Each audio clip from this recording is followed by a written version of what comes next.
Xin chào các bạn, chào mừng các bạn đến với Vietnam Innovator. Khách ngày hôm nay của chúng ta là anh Huỳnh Ngọc Duy, là CEO của Mắt Bão. Anh Huỳnh Ngọc Duy cũng là một người có một cái profile rất là kỳ lạ. Trước đây thì có trò chuyện rất là nhiều người mà đi trái nghề, nhưng mà chắc rằng chúng ta sẽ để cái chủ đề này để trao đổi sau. Trước khi chúng ta nói chuyện ấy thì team cũng có chuẩn bị một số các câu hỏi nhanh. Thì bây giờ mời anh Duy trả lời. Chỉ bằng một câu thì anh Duy có thể giải thích công ty Mắt Bão là gì? Công ty Mắt Bão là công ty mà cung cấp một cái nền tảng ban đầu dành cho các doanh nghiệp nhỏ kinh doanh online, như là đăng ký tên miền, website, email và các cái công cụ để làm việc từ xa. Thế vậy tên Mắt Bão đến từ đâu? Cái tên Mắt Bão thì rất là thú vị, là do một người founder, anh founder cũng là chủ tịch của công ty, là anh Bình. Trong một cái dịp mà anh nghe được cái bài mà gãy trên violon của Vanessa Mai tên là Storm Eye, thì anh thấy nó rất là thú vị, cho nên là anh đặt tên công ty nó đi theo cái tên chủ đề của bài hát. Mắt Bão là cái nơi mà nó là cái tâm, cho nên là nó yên bình nhất. Đó là cũng là cái tâm điểm của công ty, hướng đến các khách hàng của mình. Ngành công nghệ thông tin của Việt Nam có gì mà thế giới không có? Chịu, không chém được. Học ngành kiến trúc, tại sao anh Duy lại chọn tham gia vào ngành công nghệ thông tin? Thật ra thì cái ngành của mình đang làm á, nó có tên là công nghệ thông tin, nhưng thật ra cái mà Mắt Bão làm chính là dịch vụ công nghệ thông tin. Cho nên là dịch vụ công nghệ thông tin thì nó liên quan tới các hoạt động thương mại và dịch vụ nhiều hơn. Bản chất thì khi mình là sinh viên kiến trúc thì mình đã làm một số cái mảng kinh doanh thời mình đã là sinh viên rồi, chứ mình rất là thích cái lĩnh vực kinh doanh. Do đó thì khi mình chuyển hướng thì mình nghĩ là công ty dịch vụ thì nó cũng không vấn đề gì. Đâu là những innovation trong ngành công nghệ thông tin mà Mắt Bão đang làm cho người ở tại Việt Nam? Cái cách tân mà Mắt Bão hướng tới là cái cách tân về những cái mặt trải nghiệm, tạo ra một cái trải nghiệm xuyên suốt trong quá trình các cái doanh nghiệp họ sử dụng dịch vụ của Mắt Bão để hoạt động nó trơn tru trong cái vận hành của họ. Mắt Bão nếu mà đang tuyển dụng thì đâu là yếu tố mà anh Duy sẽ tìm kiếm ở ứng viên mình? Cái đầu tiên mình muốn biết được cái khả năng của bạn đó có phù hợp ở trong cái môi trường của Mắt Bão hay không, thông qua một cái bài test. Yếu tố thứ hai mà khi phỏng vấn thì mình đánh giá cái thái độ, cái con người của ứng viên nhiều hơn là ở những cái kỹ năng cũng như là kiến thức, tại vì hai cái sau thì có thể là bồi đắp. 10 giờ sáng thì anh Duy hay làm gì và ở đâu? 10 giờ sáng Chủ nhật thì thường là ở nhà, và khi đó thì mình đang uống cà phê với bà xã.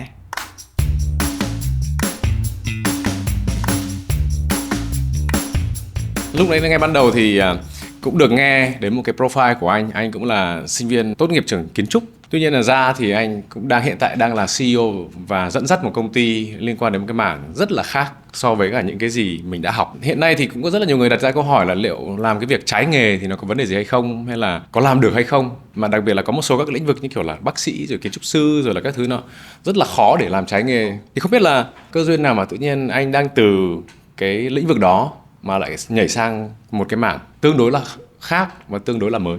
Cái này nó cũng là một cái duyên của mình, nghĩa là những cái gì mình trải qua trong cái công ty Mắt Bão thì thật sự nó đúng là một cái duyên. Thì trước đây mình học ngành kiến trúc, thì trong quá trình sinh viên thì mình ở chung với các người bạn, mấy anh em mới mở ra một số cái gọi là tạm gọi là business đi. Ví dụ như là trung tâm gia sư này, bỏ hoa tươi cho các cái shop, tại vì bọn mình là dân Đà Lạt. Đó, cho nên nó cũng có một số cái lợi thế đó. Một số anh em lại thích cái mảng là thích làm kinh doanh, thì sau khi mình tốt nghiệp ra trường, mình làm công việc chuyên môn là thiết kế được một vài năm thì mình tự nhiên mình lại nhớ cái mảng nó thôi thúc mình quay trở lại việc kinh doanh. Thế là mình mở ra, mình với một người bạn đó là mới là founder của Mắt Bão, mở ra một cái công ty tên là Thị trường Việt. Thị trường Việt. Đó, chuyên tổng hợp thông tin về thị trường. Sau đó mình qua một số cái thăng trầm của công ty thì mình chuyển qua một công ty media, thì mình bán các cái dịch vụ của Google AdWords đó. Và thiết kế website. Thì tới một giai đoạn thấy công ty nó ổn định, nó tự bơi được rồi, thì cái công ty Mắt Bão mới mua lại công ty đấy, thì mình mới sáp nhập vô và mình trở về điều hành công ty Mắt Bão cho tới bây giờ. Quay lại cái câu hỏi của Miro, vì sao mình lại học kiến trúc, mình lại làm được trong mảng công nghệ thông tin, thì mình ở đây mình cho rằng cái này nó cũng có một cái may mắn là công ty Mắt Bão thì nó không là công ty đơn thuần về công nghệ thông tin, nó là công ty dịch vụ công nghệ thông tin thì là chính xác hơn. Có nghĩa là Mác Bảo có một cái thế mạnh là chúng tôi đi gom các cái nguyên liệu và chúng tôi tạo ra một cái sản phẩm dịch vụ mới cung cấp cho thị trường các SME. Cho nên là nó đơn thuần nó là business, là kinh tế, thì mình cũng làm các cái công việc liên quan tới kinh tế và vận hành, và không phải là một lập trình viên, cho nên là mình nghĩ là mình đảm nhận được. Nhưng nếu mà lãnh đạo một công ty mà ví dụ như là outsourcing thì mình nghĩ chắc là sẽ rất là thử thách đối với mình. Hiện nay thì ví dụ như kiểu nếu mà chúng ta nói là chúng ta là công ty công nghệ thông tin thì ai cũng sẽ hình dung là tất cả mọi người đều là người lập trình viên hoặc là những người có background công nghệ. Không biết rằng là liệu những cái kiến thức mà mình học, mà mình tốt nghiệp thì hiện nay nó đang hoặc là đã giúp gì trong cái việc vận hành hay là việc xây dựng công ty Mắt Bảo chưa ạ? Cũng chia sẻ với Miro là hồi đó mình học là cái ngành của mình là ngành quy hoạch đô thị, cho nên mình nghĩ là cái ngành quy hoạch đô thị á thì nó cần một cái góc nhìn nó bao quát hơn. Khi mà đi vô trong cái vận hành cái doanh nghiệp của mình thì Duy cho rằng là nó không trực tiếp nhưng nó gián tiếp ảnh hưởng vô các cái chiến lược cũng như là các cái góc nhìn về mặt sản phẩm của công ty. Có nghĩa là mình đi từ cái bức tranh tổng thể rồi mình mới đi vô trong sâu, thay vì là mình đi từ chi tiết đi ra.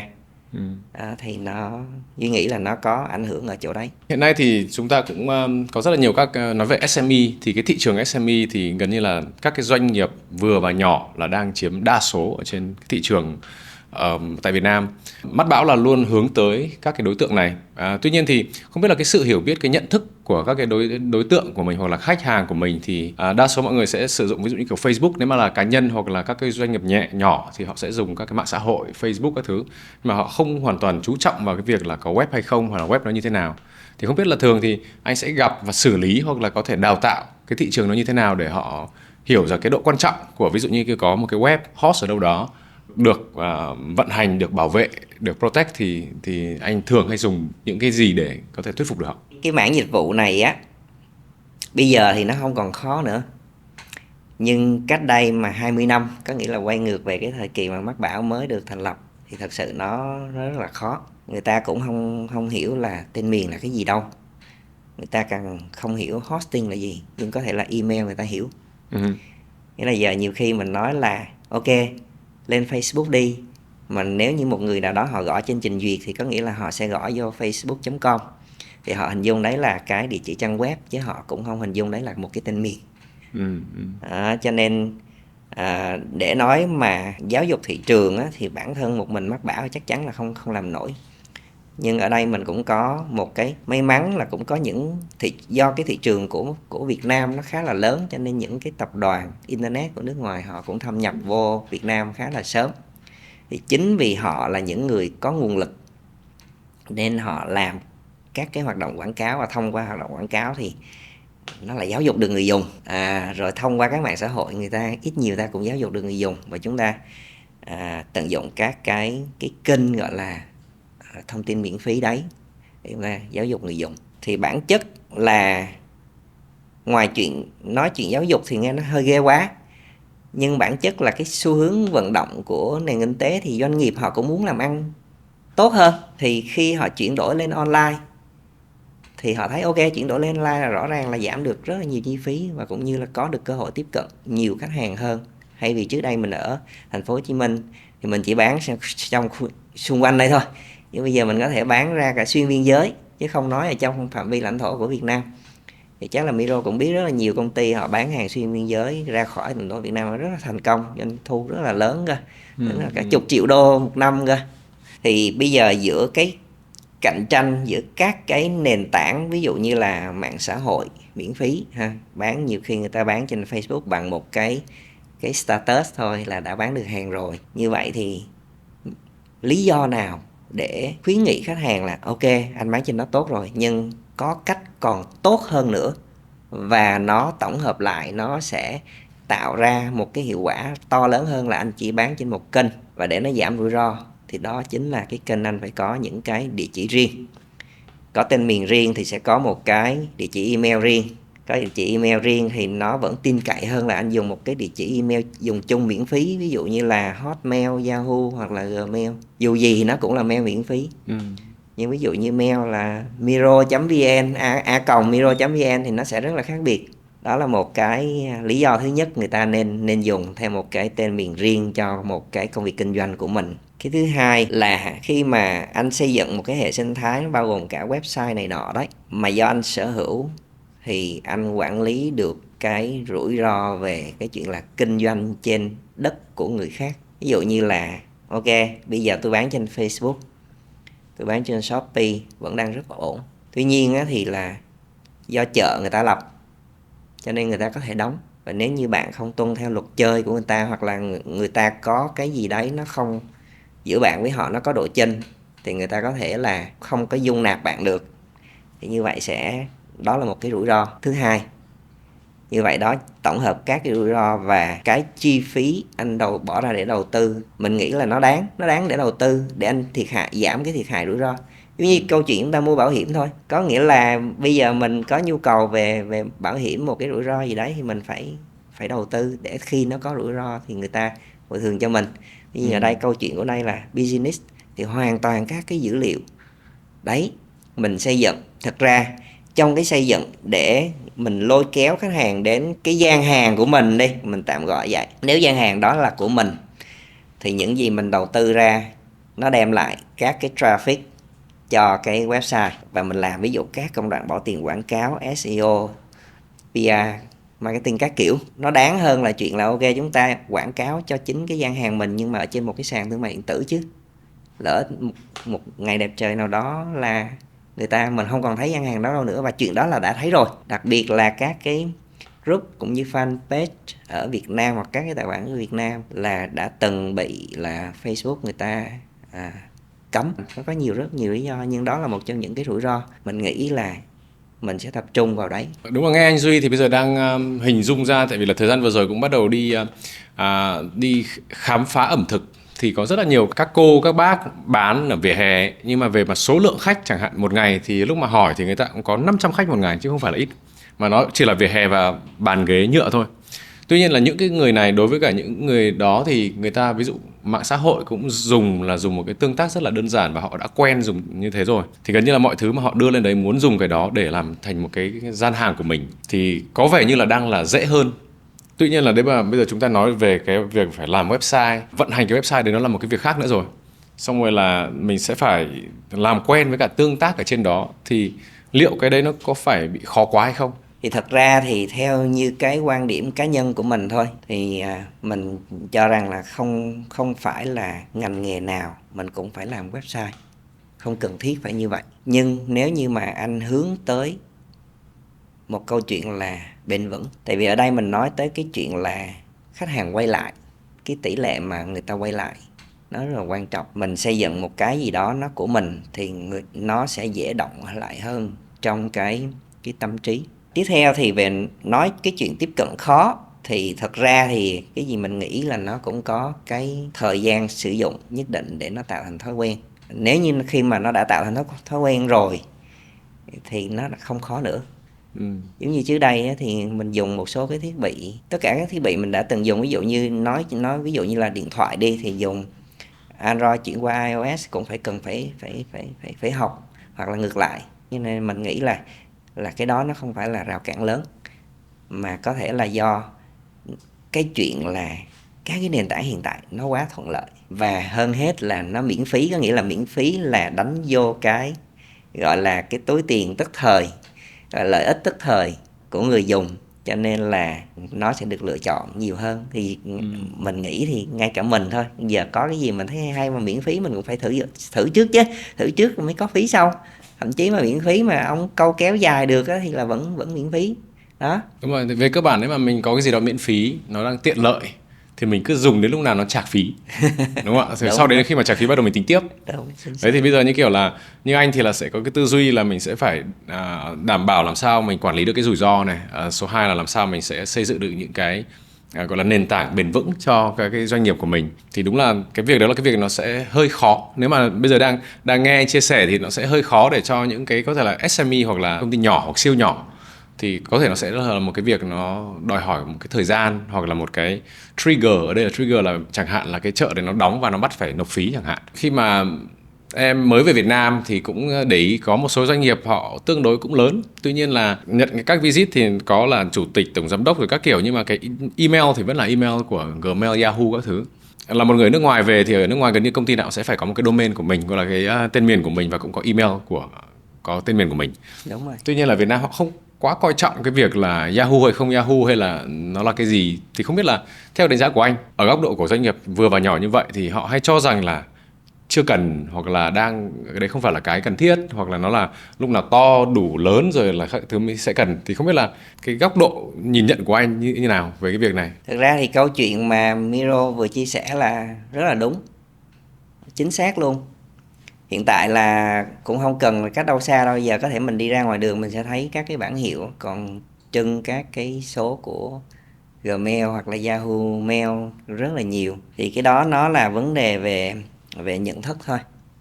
Thì như cái thông tin hồi nãy mà Miro có nói đó, ở đây nó là vấn đề nhận thức. Tại cái việc doanh nghiệp có thể là họ vẫn còn thiếu một ít nào đó về nhận thức về cái thương hiệu của họ online, cho nên họ mới vẫn dùng theo một cái thói quen là tôi mở ra địa chỉ ví dụ như là Gmail rồi thì tôi vẫn tiếp tục dùng cái Gmail đấy. Có thể là hiện tại nó chưa ảnh hưởng tới cái công việc kinh doanh của họ và thấy việc đó nó vẫn ok, công việc nó vẫn trôi nên vẫn tiếp tục dùng. Và thậm chí thì cũng chia sẻ thêm là trong một số cái khách hàng của Mắc Bảo, có nghĩa là có một cái khách hàng này rất là hay, là cũng làm trong cái ngành media luôn, là họ có mua các cái tên miền riêng và tạo các email riêng theo tên miền đó cho toàn bộ nhân viên. Nhưng họ lại có một thói quen sử dụng là rất là vui, họ chuyển tiếp toàn bộ các cái email đó sang Gmail cá nhân của từng nhân viên đó. Có nghĩa là ở đây mình khi mình thấy cái trường hợp đó thì mình cũng khá là ngạc nhiên, nhưng mà họ nói là họ quen dùng Gmail rồi, họ thích giao diện Gmail. Ok, thì từ khi mà mình nhận được thức được cái đó thì mình mới cho điều chỉnh các cái giao diện về cái hộp mail ở trong cái sản phẩm của email của Mắc Bảo á, thì mình có thêm một cái giao diện là giao diện của Gmail, để cho những người nào mà họ có quen cái thói quen đó thì họ không cần phải thay đổi nữa.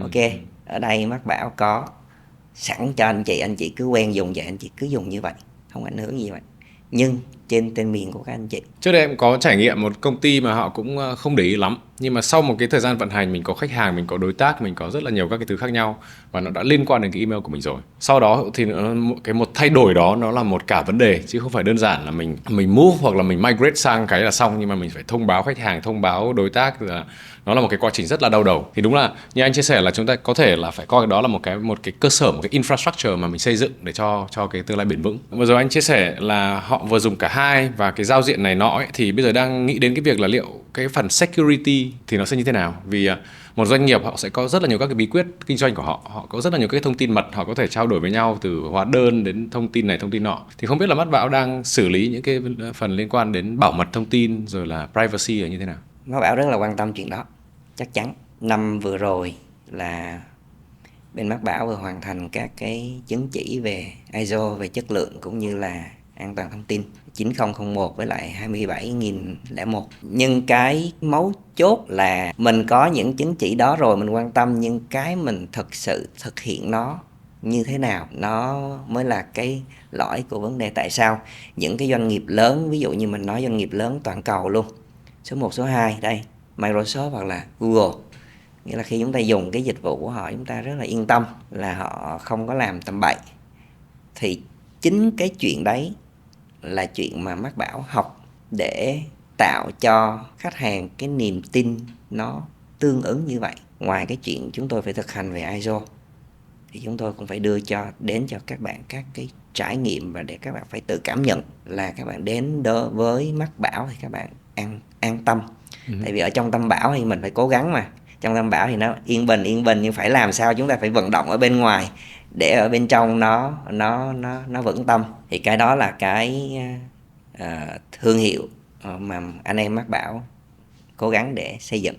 Có nghĩa là thông thường nha, là nó sẽ có những cái vấn đề nó xảy đến từ cái chuyện là khi mà nó có cái tranh chấp nội bộ giữa khách hàng, thì cái này khi cái chuyện đó nó xảy ra mình mới biết. Có nghĩa là giả sử có một cái doanh nghiệp, và đó có cái doanh nghiệp nó như vậy, là cái người mà đại diện pháp luật cũ người ta nghỉ và người ta chuyển qua cho người mới, nhưng người ta chuyển không đầy đủ, và cái chuyện đó là họ vô tình hay cố ý thì mình không biết đó trong nội bộ của họ. Nhưng đối với cái người mới khi họ tiếp nhận thì họ yêu cầu Mác Bảo để thực hiện một số cái thao tác là thay đổi thông tin và thay đổi dữ liệu, và có những thao tác là thay đổi cả chủ sở hữu. Nhưng khi mà bên mình nhận diện vấn đề thì mình có làm một số các cái theo cái ISO, mình làm một số cái gọi là công đoạn là kiểm tra chéo để mình đảm bảo là cái yêu cầu nó đúng. Tại vì nếu nó không đúng mà nó chuyển, ví dụ như giờ tên miền Miro đang sở hữu mà chuyển qua người khác rồi là nó rất rắc rối đó, nó xảy ra các tranh chấp về mặt pháp lý. Thì khi đó mình mới làm các cái bên công ty mới làm một số cái thao tác để kiểm tra chéo các cái thông tin dữ liệu và từ chối. Thì từ chối thì dẫn đến cái chuyện là người ta rất là bực mình và người ta đưa các cái đó lên trên mạng xã hội để người ta tạo áp lực. Tuy nhiên thì mình cũng cố gắng để đưa ra cho họ các cái cách để hướng dẫn cho họ để họ xử lý vấn đề đó, nhưng nó là phía nội bộ của bên họ. Còn khi nào nó đúng thì phía Mác Bảo mới giải quyết ở trên cái luồng các cái luồng thông tin đúng đó, thì Mác Bảo mới giải quyết cho khách hàng. Đó, thì ban đầu họ rất là bật chuyện đó, tại vì nếu đúng là một người khách hàng thì họ thấy cái chuyện đó mình làm khó.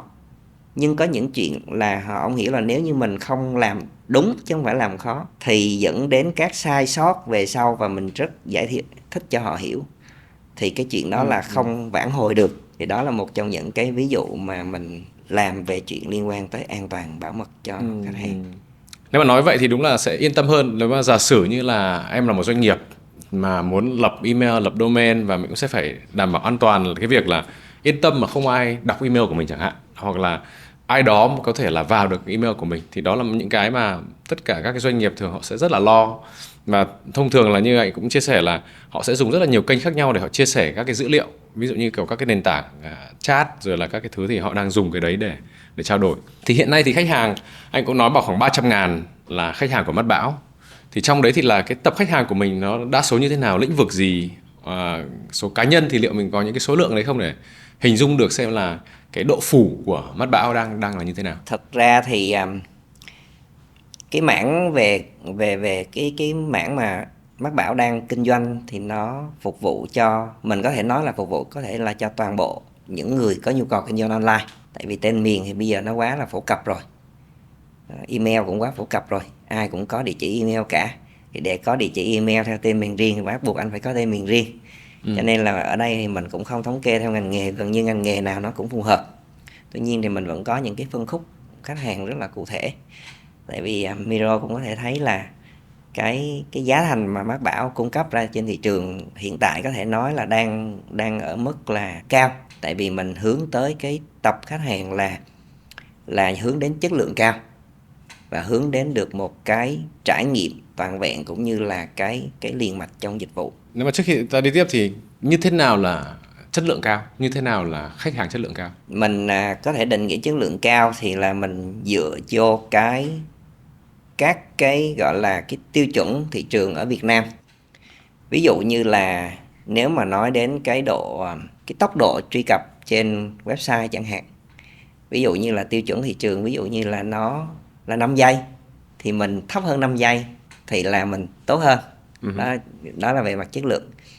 Rồi ví dụ như là thị trường người ta cam kết cái độ gọi là cái tính liền mạch trong dịch vụ, có nghĩa là không bị uptime.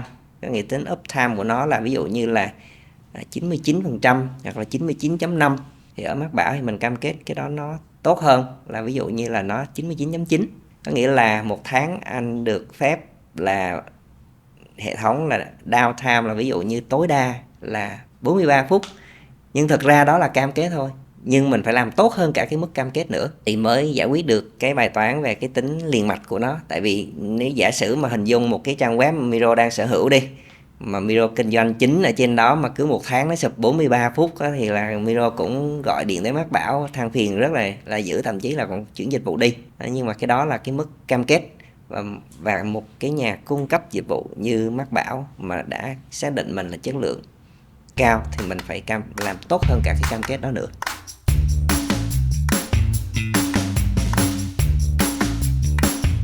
Mình quay lại cái câu chuyện là khách hàng, thì mình đang tập trung vào các tập khách hàng như vậy, cung cấp cái giá hiện nay như anh chia sẻ là giá có thể nó cao hơn so với cả các cái đối thủ khác, nhưng mà là do là có chất lượng cao. Thì không biết là nếu mà nói chi tiết hơn về các cái khách hàng của mình ấy, thì mình đang có những khách hàng kiểu như nào, SME lĩnh vực gì, hoặc là cái số lượng cá nhân chẳng hạn, thì cũng rất là tò mò xem là lượng cá nhân là có đông hay không, hay là họ làm để phục vụ cho mục tiêu gì.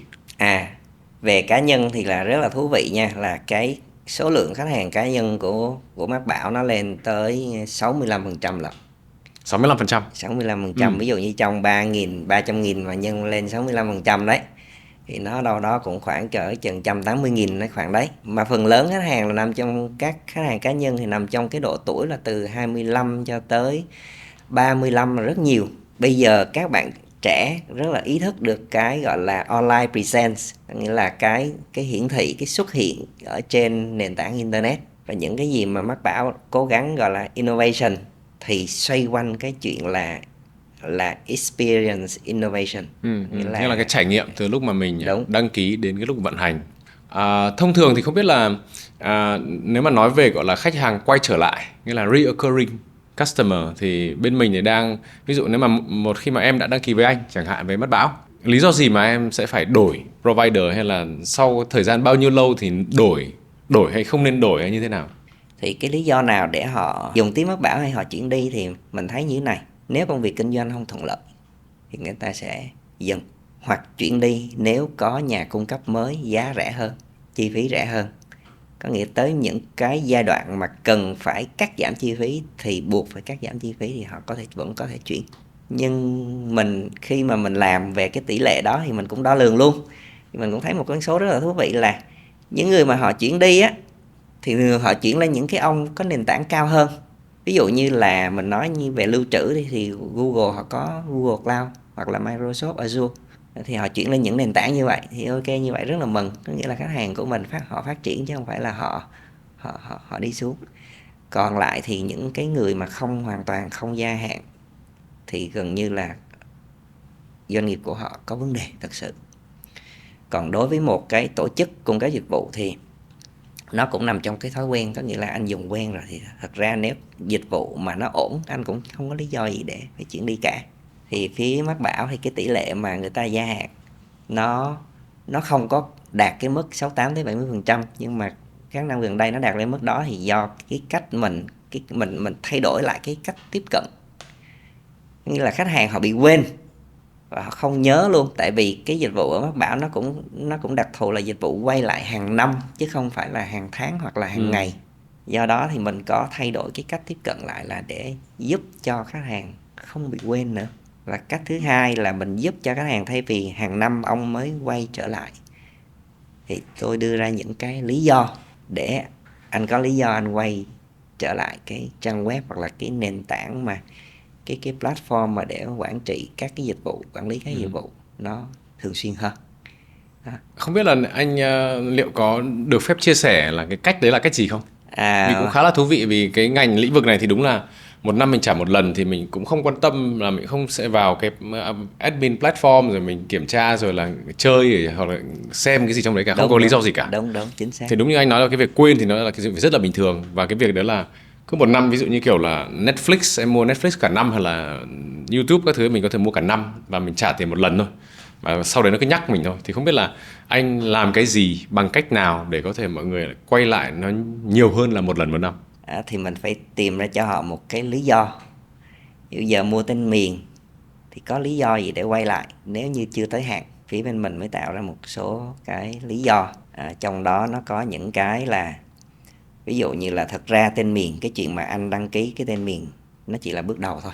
Thì xoay quanh nó còn có một số cái liên quan tới tên miền, ví dụ như các cái bảo mật, rồi tăng cường cái tính ổn định của tên miền. Tại vì tên miền để nó hoạt động được thì nó cần có một cái hệ thống ở phía sau nó cũng phải, nói chung là nền tảng. Thì mình tạo ra các cái lý do đó để mình tiếp cận tự động hoặc là tiếp cận bằng giữa con người với con người, để cho là họ luôn nhớ ok luôn có Mác Bảo ở đây, để mình có gì cần thì mình liên hệ. Tiếp theo là ký các cái hồ sơ thủ tục. Kinh doanh ở Việt Nam thì vẫn phải ký các hồ sơ thủ tục, đó là bắt buộc. Thì Mác Bảo tiên phong trong cái chuyện là đưa ra các cái gọi là hợp đồng điện tử. Có nghĩa là anh vô trong cái platform của Mác Bảo và anh ký trực tiếp trên đó. Thường là đăng ký tên miền xong, đăng ký thành công rồi, vui quá, rồi quên. Thì quên thì sẽ tên miền nó theo cái luật viễn thông, thì là nếu mà không hoàn tất đầy đủ thì anh sẽ phải bị tạm ngưng, không cho hoạt động, buộc người ta cũng phải hoàn tất. Thì hoàn tất thì mình tạo cho họ những cái cách để họ hoàn tất dễ hơn. Rồi ví dụ như giờ mình nói luôn là nếu Miro có trang web thì Miro phải có một cái hosting, cái phần lưu trữ. Thì cái lưu trữ thay vì nó cũng có một cái password riêng, thì bây giờ Mác Bảo tìm một cái cách là tích hợp cái chuyện là đăng nhập từ ngay một cửa, từ cái trang quản trị thì Miro vô đó rồi, thì Miro bật cái là Miro chuyển tiếp qua cái bên kia luôn. Ngoài ra thì bọn mình cũng có thử nghiệm một số cái gọi là không phải là trò chơi gì ghê gớm, nhưng mà nó cũng một số cái gọi là cái challenge, cái thử thách dành cho khách hàng để họ có những cái cơ hội sở hữu những cái gọi là cái quà tặng, mình kết hợp với một số đơn vị khác. Nếu mà bây giờ góc độ của em chẳng hạn thì đúng là ví dụ như kiểu là chọn một cái tên nó không phải là cái đơn giản, nhưng mà mình mà muốn có tên đặc biệt chẳng hạn, tại vì hiện nay thì trước thì ví dụ như kiểu là thông thường ai cũng sẽ dùng .com này, .vn này, .net này, nhưng mà bây giờ thì sẽ có xuất hiện rất là nhiều thứ khác nhau. Thì liệu cái đó là mình có thể tự chọn được hay không, nó được tự do hay không, hay là nó chỉ là xác định trước rồi? Thì cái đó hiện tại nó chỉ có ở trên nền tảng blockchain thôi. Còn trên cái nền tảng mà tên miền truyền thống thì nó các cái đuôi tên miền đó, cái đuôi cái miền đó thì nó do những cái tổ chức phải đăng ký với một cái nhà quản lý cấp cao, gọi là ICANN. ICANN họ sẽ quản lý các cái đuôi đó. Thì hiện tại trên thế giới nó có khoảng chừng trên 500 đuôi. Trên 500 đuôi nó cũng gần như là phủ các cái lĩnh vực ngành nghề rồi. Trừ khi là mình muốn mở một cái đuôi mới, ví dụ như là Miro muốn mở một cái đuôi ta là chấm cường, thì Miro phải đăng ký với ICANN. Vậy thì giống như là có một số công ty họ mở cái đuôi tên của họ đấy, ví dụ như là cái hãng máy ảnh Canon. Hồi trước thì là Canon họ truy cập vô trang web của họ là canon.global, nhưng bây giờ thì họ làm ngược lại là global.canon. Đó, nó ngay cả Google họ cũng có cái đuôi .google luôn. Cái đuôi như vậy thì nó rất là đặc thù và người ta dùng cho những cái doanh nghiệp mà họ muốn bảo vệ được cái vấn đề liên quan tới thương hiệu online. Tại vì trước khi mà có cái podcast này thì em cũng có làm tí research, cũng tìm hiểu thông tin về Mác Bảo, rồi là những các cái giá cả. Ví dụ như kiểu là mình muốn là .bia, .club, này, nọ thì là giá nó sẽ khác nhau. Thì không hiểu là cái sự khác nhau ở trong cái giá của cái miền nó là đến từ đâu? Tại sao giá lại khác nhau, không phải là một giá thôi?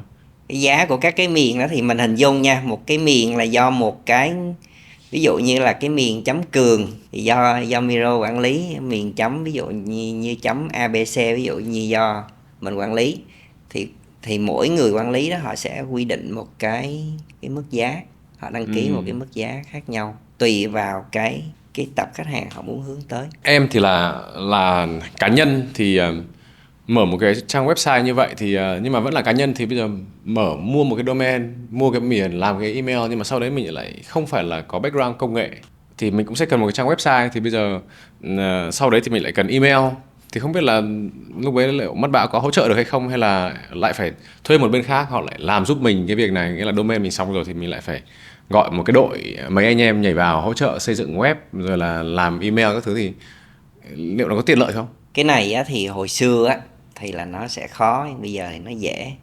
Bây giờ nó có các cái nền tảng xây dựng cái trang web mà kéo thả. Còn không thì là đang dùng phổ biến nhất vẫn là một cái platform từ WordPress, chiếm tới hơn 30% cái trang web trên toàn cầu là người ta sử dụng WordPress. Ngay cả một cái thông tin rất là thú vị là cái trang web Nhà Trắng đấy, whitehouse.org, người ta cũng dùng nền tảng là WordPress luôn, không vấn đề gì cả. Cơ bản nó rất là dễ sử dụng. Mình nói ở đây dễ có nghĩa là nếu như mình bỏ thời gian ra một tí, vài ba hôm là mình hoàn toàn có thể làm được, mà không cần phải biết lập trình. Đó, thì mấu chốt của mình là nó nằm ở chỗ, có nghĩa là cái tính tiếp cận về mặt công nghệ đối với các cái sản phẩm mà mình nghĩ nó rất là phức tạp, thì đó là chuyện của hồi xưa. Còn bây giờ thì nó khá là đơn giản. Mình nhìn về tương lai một chút thì không biết là trong 20 năm vừa rồi anh đang thấy cái đà nó đang, cái số lượng doanh nghiệp mở và số lượng đóng thì nó đang có xu hướng như thế nào? Và anh dự đoán trong thời gian có thể 3 đến 5 năm tới, nó bây giờ đang hơi khó một chút tại vì chúng ta đang trong cái tình trạng nó rất là khó lường, khó đoán. Tuy nhiên là có thể là cái dự báo trong đầu của anh nghĩa là nó sẽ diễn ra như thế nào? Thì thật ra thì mình nhìn chung á, là một cái quốc gia mà có cái dân số nó khá là lý tưởng, 100 triệu dân làm tròn số đó, có nghĩa nó là một cái thị trường rất hấp dẫn cho các cái người làm kinh doanh. Nhưng mà hiện tại á, thì cái số lượng doanh nghiệp ở Việt Nam nó dao động trong khoảng là 800-900 nghìn đang hoạt động. Tuy nhiên mình phải nhìn rộng ra hơn một tí xíu là cái doanh nghiệp và doanh nghiệp cá nhân, có nghĩa là hộ kinh doanh, có nghĩa là không chịu lên công ty, mặc dù là có nhiều cái hộ kinh doanh họ doanh thu rất là tốt, cũng rất là đông, thì cái hộ kinh doanh đó nó cũng tầm đâu đó khoảng chừng 4 triệu. 4 triệu. 4 triệu. Đấy là những người có kiếm tiền, có bán cái gì đó, có buôn bán nhưng mà lại không có công ty, không có pháp nhân. Đó. Cho nên là cái chuyện mà để họ chuyển đổi từ mô hình là hộ kinh doanh qua doanh nghiệp thì mình nghĩ nó là hoàn toàn hợp lý. Vấn đề nó là thời gian thôi. Thì thời gian ở đây á, mình cũng không dự báo được, tại vì nó nằm ở trong cái định hướng của chính phủ nữa. Tuy nhiên thì mình thấy là cái thị trường ở Việt Nam mà để dành cho doanh nghiệp là rất là rộng mở, cũng như dành cho những công ty mà cung cấp các dịch vụ như mình cũng rất là rộng mở, có nghĩa là ok, thị trường hiện tại có thể chật nhưng miếng bánh nó có thể nở ra. Ví dụ như kiểu nói về đối thủ cạnh tranh trên thị trường thì không biết là Văn Bảo đang coi ai là đối thủ của mình, và liệu cái sân chơi như anh nói là chật. Tuy nhiên thì nếu mà xét về thị trường đi thì 800-900 ngàn doanh nghiệp vẫn đang hoạt động, mà 4 triệu khách hàng tiềm năng đang kiếm lời ngoài đấy rồi, thì rõ ràng là cái thị trường nó có, thị trường rất là hấp dẫn. Nhưng mà về mặt đối thủ thì không biết là anh đánh giá như nào về mặt đối thủ, ai là đối thủ của anh? Ví dụ như mình thì mình chỉ đang tập trung hoạt động trong cái mảng là nó đi theo một cái mô hình tạm gọi là mô hình phễu, là từ tên miền xuống hosting, xuống email, trang web. Và gần đây thì mình có bổ sung thêm một số cái dịch vụ để giúp cho doanh nghiệp ta làm việc từ xa, như là Google Workplace hoặc là Microsoft 365. Ngoài ra thì là chính vì mình thấy cái thị trường làm nó lớn, nó tầm 5 triệu đấy, cho nên là mình tham gia vô thêm một cái mảng là hóa đơn điện tử cũng như là chữ ký số. Đó thì là khi tham gia vô mảng dịch vụ nào thì có những người chơi nào trong đó thì chắc chắn thì họ là đối thủ, cho dù là mình có nhận hay không hoặc họ có nhận hay không. Nhỏ cũng là đối thủ mà lớn cũng là đối thủ, tại vì mình cũng thấy được một chuyện là nếu lúc họ nhỏ mà mình không xem họ là đối thủ, để mình có những cái gọi là chiến lược để tạo ra cái lợi thế cạnh tranh cho mình, thì họ lớn lên lúc nào mình cũng không biết. Thì thật ra cái đó bài học trên thế giới nó cũng rất là nhiều, chứ không riêng gì ở Mắc Bảo. Cũng như hiện tại mình mới tham gia vô cái mảng là hóa đơn điện tử cũng như là chữ ký số, thì mình rất là nhỏ so với những ông lớn ở trong ngành. Tuy nhiên thì mình cũng cố gắng, mình nỗ lực để mình vươn lên, thì mai mốt các cái đối thủ khác của mình họ cũng sẽ phải như vậy cả thôi. Nếu mà nói về cái việc này, anh nói bảo là đối thủ to có, nhỏ cũng có, nhưng mà đặc biệt là cạnh tranh với mấy ông to ấy, thì không hiểu là mình sẽ có những cái võ nào để mình có thể cạnh tranh với những ông to được. Ví dụ như kiểu là cái không gian, cái lĩnh vực mà anh đang nhảy vào là chữ ký số hoặc là hóa đơn điện tử, nó là những cái có rất là nhiều các cái tập đoàn to họ đang nằm ở trong đấy rồi, thì mình có cái võ gì, võ nào mà mình có thể chiếm được một cái thị phần cho riêng mình? Thì thật ra thì cái thứ nhất là Mắc Bảo dựa vô cái thế mạnh hiện có của mình, đó là cái cơ sở dữ liệu khách hàng. Đó là một cái cơ sở dữ liệu mà mình có thể là chính danh tiếp cận được. Đó là cái thứ nhất. Cái thứ hai là mình cũng phải chọn một số cái ngách nhất định mà người ta không đi. Chẳng có lý do gì mình lại đi chọn một cái sở trường của người khác mà mình dùng cái sở đoản của mình đánh vô thì nó không có phù hợp. Ví dụ như trong mảng hóa đơn điện tử đi, thì hiện tại mình cũng có một số khách hàng có thể là rất là đáng tự hào, ví dụ như là cái chuỗi thời trang Juno, hay là cái chuỗi bán điện thoại di động là Di động Việt, cũng như là một số cái chuỗi rạp phim. Thì vì sao mình lại thắng được những cái khách hàng này trong khi là có những tay chơi rất là lớn? Thì thứ nhất là mình nói là nó nằm ở trong cái những cái gì mà innovation ở trong cái trải nghiệm dịch vụ từ cái lúc mình tiếp cận họ. Có nghĩa là mình cho họ thấy được là ok, an tâm để đặt dịch vụ. Thứ hai là về cái cung cách phục vụ. Thực ra trong cái cung cách phục vụ, nếu như dùng một cái cách truyền thống thì cơ bản nó cũng sẽ không đáp ứng, thì vẫn phải đổi mới. Ví dụ như là mình nói có những cái việc người khác họ chê họ không làm thì mình làm, thì khi mình làm thì khách hàng thấy thoải mái. Có nghĩa là mình không chê việc thì cuối cùng là mình thắng được trái tim của họ, chứ mình cũng không phải là thắng gì ghê gớm. Thì nó nằm ở chỗ đấy. Nếu mà hỏi là Mác Bảo có USP là cái gì thì đó chính là những cái liên quan trực tiếp đến về trải nghiệm dịch vụ, giúp cho người ta an tâm là cảm nhận được chuyện đó. Nếu mà em có vẻ như là nếu mà tóm gọn là có hai cái gọi là cái khác biệt, một là các cái phần innovation và hai là cái trải nghiệm khách hàng. Theo anh đánh giá thì hai cái này nó phải có cùng một lúc, hay là liệu mình innovation không có đủ hay không, hay là mỗi trải nghiệm khách hàng không có đủ hay không? Thực ra cái mình muốn nhấn mạnh nó là cái gọi là cái innovation ở trong cái phần trải nghiệm khách hàng. Đó. Nghĩa là mình thay đổi các cái hành vi, thay đổi các cái thói quen mà khách hàng đã có. Chính xác.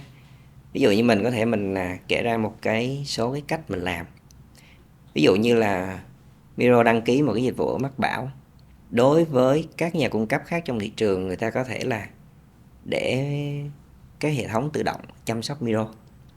Nhưng ở bên Mác Bảo thì nó có một cái, ngoài cái hệ thống chăm sóc tự động thì nó có một cái gọi là tương tác giữa người với người. Vì sao lại cần cái này? Tại vì thật ra giữa người với người nó mới có cái sự thấu cảm. Thì có những cái mà như Miro nói khi nãy, có nghĩa là khi tôi làm tôi thấy cái này khó khăn, tôi tự đi Google nó khó quá mà cũng biết làm sao, thì khi đó một cái người hỗ trợ của Mác Bảo xuất hiện để hỗ trợ chứ không phải làm giùm. Thì ở đây là trong các cái dịch vụ mà khi một khách hàng họ khởi tạo lên thì có một cái gọi là hỗ trợ ban đầu để giúp cho họ cảm thấy ví dụ như là tự tin chẳng hạn. Anh cứ tự tin làm, cần gì có em ở đây. Kiểu như vậy. Thì cái đó là cái khi mình quan sát ở trong ngành mình không thấy ai làm, và mình thấy đó là cái pain point của khách hàng. Mình đưa cái đó vô, thì bản thân đó mình cho rằng cái đó là một cái cách tân về mặt trải nghiệm, nó giúp cho khách hàng cảm thấy an tâm hơn. Bây giờ tự nhiên là hình dung là tổng nhân viên đâu đó của mình có khoảng đôi trăm người. Tuy nhiên là mình đang phục vụ là 300.000 khách hàng cá nhân, cả doanh nghiệp lớn. Thì nếu mà cùng vào một lúc có nhiều người có issue, có nhiều người có vấn đề, thì làm sao mình giải quyết được cái vấn đề này?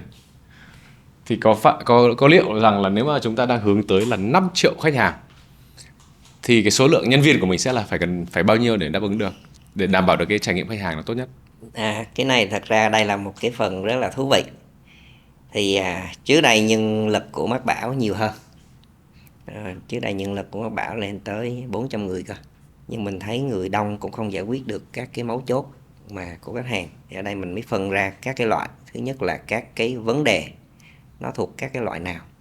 Ví dụ như cái loại nền tảng thì mình buộc phải đi vô trong giải quyết cái nền tảng để nó không phát sinh các vấn đề về nền tảng, thì các cái vấn đề nó sẽ giảm xuống. Đó là yếu tố thứ nhất. Yếu tố thứ hai là liên quan tới những cái hỗ trợ thường nhật. Thì mình cũng phân loại các cái hỗ trợ thường nhật đấy ra làm cái nào là khách hàng chỉ cần xem tài liệu là làm được, thì mình vẫn tương tác với khách để mình đây em có tài liệu cho anh chị làm được. Rất là đơn giản, ví dụ như tầm 3 tới 5 phút. Mình phân loại những kiểu như vậy. Và trong các cái tài liệu á, thì thực ra mình đọc một cái trang tài liệu mà nó bao gồm cả chữ cả hình, thực ra mình cũng ngán lắm.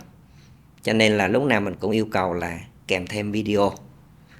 Nghe video có nhạc nền là nó vẫn thích hơn. Thì đó là những cái cách mình làm. Tiếp theo thì những cái nào còn lại thì con người mới làm. Cho nên khi mình phân loại cái vấn đề đó ra thì mình đã giải quyết được tới 80% các cái yêu cầu, các cái vấn đề.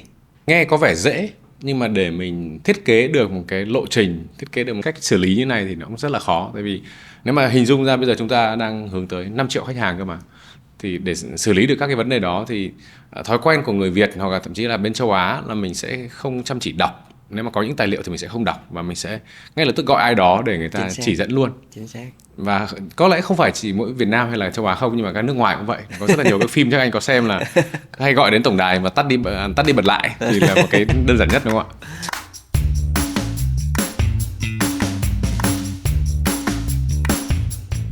ạ? Không biết là hiện nay thì nếu mà bảo là trước khi kết thúc chương trình này thì em đang có một cái rất là hay là anh đang nói là hiện nay là trên thị trường Việt Nam mình đang có 800 đến 900 nghìn doanh nghiệp, nhưng mà có 4 triệu người đang kinh doanh và kiếm tiền.